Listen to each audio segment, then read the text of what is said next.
Make your weekend meal special with this lemon fish recipe.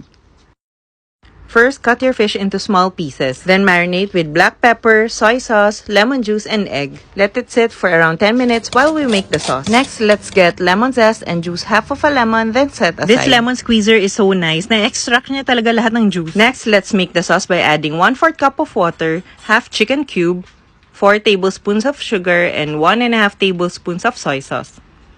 Mix, then I added around 1 teaspoon of grated ginger.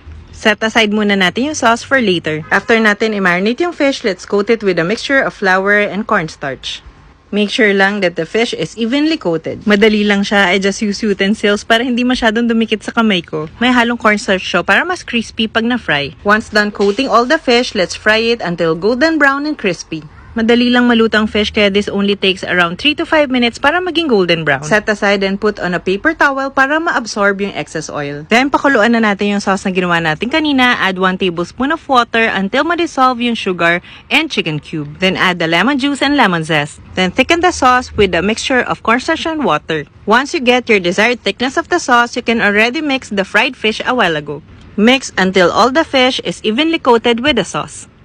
Ayan na, our lemon fish is ready. Garnish it with green onions and ready to serve na. This is really yummy. Let me know when you try it.